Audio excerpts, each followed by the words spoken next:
My name's Daniel. I was in a relationship for 3 years with a woman I truly believed would be my future. Her name was Amber. On the outside, we looked like the perfect couple. Weekend brunches, holidays with friends, Spotify playlists we curated together. But on the inside, that picture was cracking long before I saw the break. It started small. The usual red flags, late nights at work, new perfume I didn't recognize, outfits she never wore around me suddenly showing up in our closet. Then her phone, always face down, always in her hand, even when we slept. I'm not the jealous type. I've always believed if you have to snoop, the trust is already broken. But something was off. She started pulling away, not physically, but emotionally. The kind of distance you can feel before you see it. One night, I saw a text pop up on her phone while she was in the bathroom. Miss you already. Last night was the rest of the message cut off. It was from someone named Jay. My gut dropped. But I didn't explode. I waited.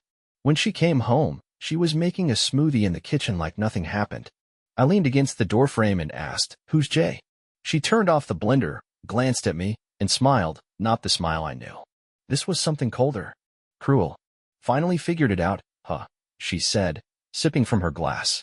He's my boss. And yes, I've been sleeping with him for a couple months now. There was no shame in her voice. Just arrogance.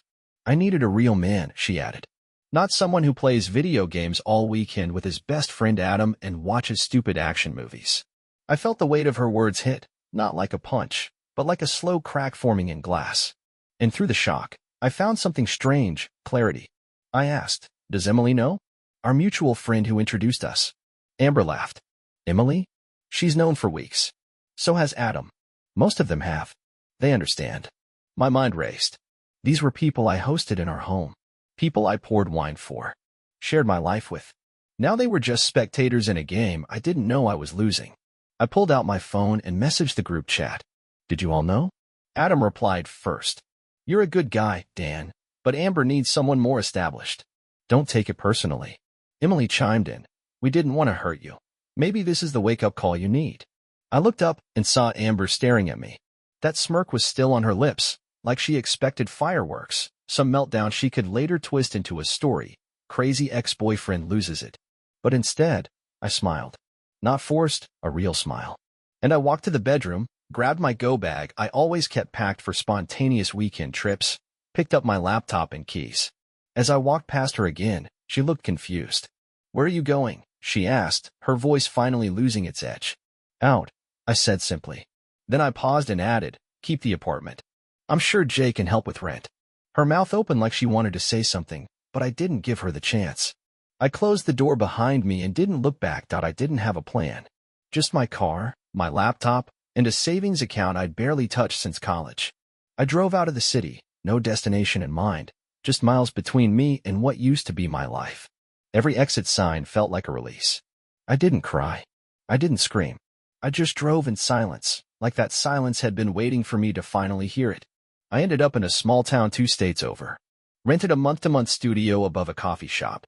It had a creaky floor, a lopsided window, and the kind of quiet that makes you feel like time finally stopped chasing you. The first few days, I slept. 12, 13 hours straight. My body finally stopped running on anxiety. I didn't text anyone, didn't open social media. But when I finally did, I saw that Amber had already made her move. She posted a long, overly poetic caption beneath a photo of her standing on a cliff during a hike with clarity. Sometimes love teaches you what you don't need. I had to choose myself. I had to walk away from someone who held me back, even if they never saw it coming. Hundreds of likes. Heart emojis. Fake friends commenting things like, proud of you, girl. You're so strong. He never deserved you anyway. Then she started reshaping the story completely. Claimed I was emotionally distant. Claimed I was passive-aggressive and didn't support her career. That I became jealous of her success. She even posted this one. You can't heal in a place that hurt you. Some people call it cheating. I call it breaking free. That one stuck with me. Because she wasn't just lying, she was recruiting people to believe in the lie. Painting herself as the victim in a story where she was the one holding the knife. And the worst part? People were eating it up. My phone buzzed with DMs from mutual acquaintances, some kind, some judgmental, some trying to hear both sides. I didn't respond. Because I wasn't there to defend myself anymore. I was done living for their opinions. In that little studio, I started to rebuild. I freelanced as a UX designer. Quiet contracts. Clean work. No one breathing down my neck. I made just enough to cover rent and coffee and keep the lights on. I cooked for myself. Walked to the lake. Watched strangers fish while I thought about what it meant to be alone. Not lonely, but alone. It felt honest. For the first time in years, I didn't have to pretend I was okay for anyone else. I didn't have to dress up for dinner parties or laugh at conversations that bored me. I didn't have to keep performing a role in a relationship that had already closed its curtain. And that, strangely, felt like power. Then, one evening, I got a message. It was from a girl named Grace, someone I hadn't spoken to since high school. Hey, I know this is random, but I saw Amber's posts. Then I saw the group chat screenshots. Just wanted you to know, people are starting to figure out the truth. Attached was a screen recording.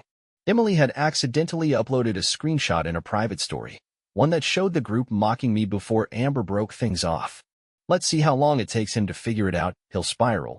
You better prep the breakup story, LOL. There it was. In writing. Proof.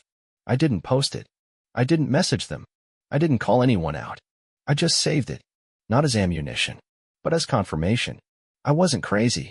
I wasn't weak. I wasn't some lost guy who got left behind. I was the one who walked away when the room got toxic. And now, I was starting to breathe again. In that quiet town, something unexpected started to happen. I got better. Not instantly. Not like in some movie montage. But slowly, like scars fading on skin you forgot was even damaged. I stopped checking Amber's social media. Stopped wondering who she was with or what narrative she was selling that day. Instead, I started focusing on work. Freelance gigs rolled in. One client led to another. I redesigned a local bakery site, then a tattoo studio, then a boutique travel agency that referred me to a tech firm back in the city I left. I was making real money again, not impress your girlfriend's friends money, but enough to breathe. I got into a routine. Coffee at 7, work until 2, gym in the afternoons. Long walks in the evenings with no destination, just peace. One day, I ran into an older guy named Tom at the local bookstore. He saw the book in my hand, something about boundaries, and said, "Been there." We got to talking. Turned out, he'd gone through something eerily similar, cheated on, ghosted by mutuals, left to pick up the pieces. But he wasn't bitter. He was calm. "You know what gets you through?" he asked. I shrugged. "Not closure," he said. "It's rebuilding without needing applause." That line stayed with me. Meanwhile, back in the city, Amber's narrative began to fray. Someone, I never found out who, anonymously sent screenshots of her group chat to one of those Reddit-style confession accounts. They posted everything. The messages. The timeline. The plan. It blew up. Suddenly, her curated image of empowerment and healing looked more like manipulation and groupthink cruelty. Comments started piling up. So she cheated, gaslit, and tried to profit off it? Imagine weaponizing your own friend group against someone who trusted you. She sounds like the kind of person who'd rehearse her breakup in front of a mirror. Her followers dropped. The sympathy dried up. Even Adam and Emily started backpedaling, posting vague quotes about growth and taking accountability. I didn't comment. Didn't share it. Didn't even say, "I told you so." Because honestly, I didn't need to. Amber had built a stage out of lies, and all I had to do was step back and let gravity handle the rest. One night, I got another message from Grace, the girl who first tipped me off. "Just wanted you to know, people are seeing you now." But I didn't want to be seen for that story. I didn't want to be the guy who survived Amber. I wanted to be the man who walked away and became better for it. So I started giving that energy a home. I bought a domain, built a blog, wrote one post, The Art of Leaving Quietly. It wasn't about her. No names. No drama. Just lessons. Thoughts. Reflections on how sometimes the most powerful move isn't fighting back. It's walking away with your dignity and doing the work no one sees. I went to bed that night with no expectations. By morning, the post had been shared over 100 times. By the end of the week, thousands. After the blog took off, I started getting messages from strangers. Some were short. "Thank you. I needed that." Others were longer, full of pain, betrayal, confusion, people who had gone through the same thing but hadn't found the words yet. I replied to everyone, not because I had answers, but because I knew how lonely it was to be gaslit, replaced, and then silenced like you were just a chapter someone regretted writing. One message stood out. It was from Olivia, a girl I'd known years ago. We weren't close, Just a few mutual classes in college. She said she saw the post on her feed and something about the way I wrote felt familiar. We messaged a few times. Then a phone call. Then a video chat that lasted almost 4 hours. She lived across the country, but the distance didn't feel real. Not when you're talking to someone who isn't trying to fix you or impress you, just understand you. Olivia wasn't my healing arc. She wasn't some rebound or romantic proof that I'd moved on.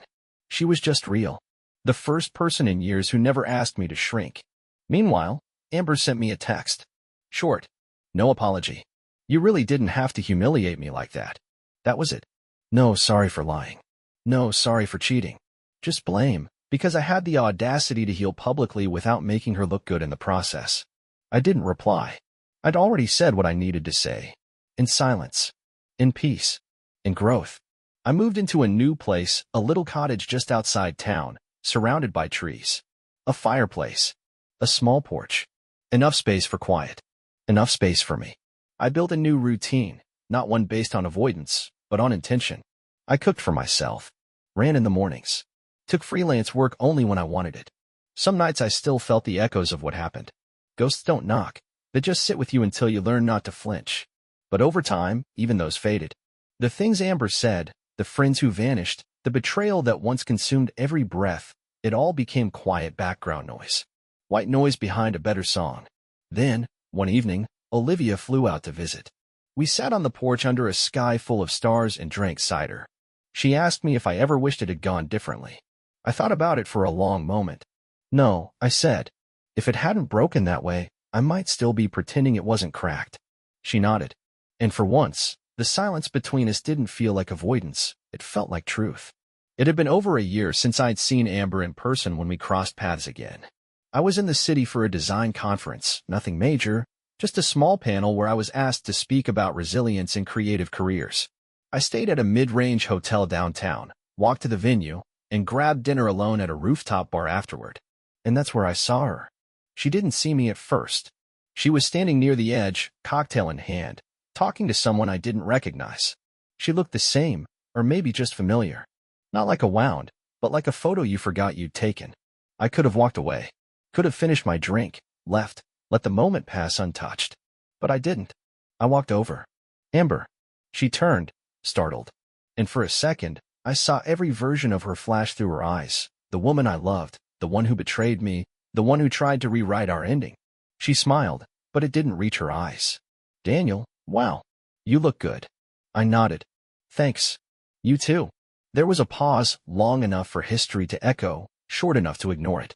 I saw your blog, she said. You write like someone who's processed everything. I raised an eyebrow. I didn't write it for you. I know, she said. But still.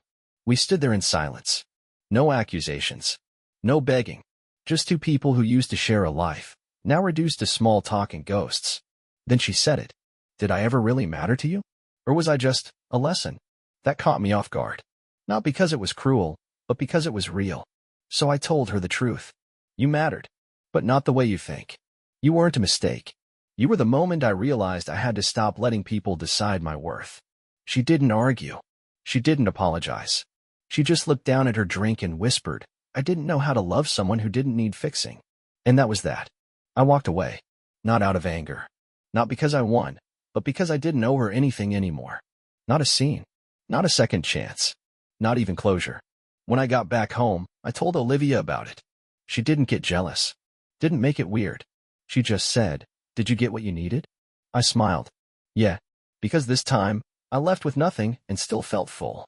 I never went back to the old city after that conference. There was nothing for me there anymore, just empty bars, broken friendships, and street corners filled with echoes of a life I no longer fit inside. Instead, I kept growing the one I had quietly built.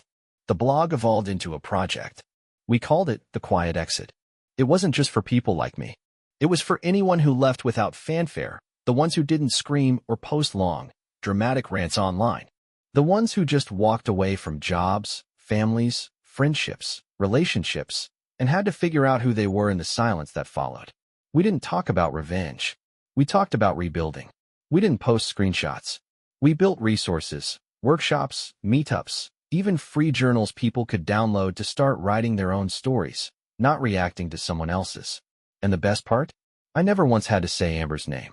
One day I got an email from Adam, the same Adam who laughed behind my back, who stood by while Amber played me like a placeholder.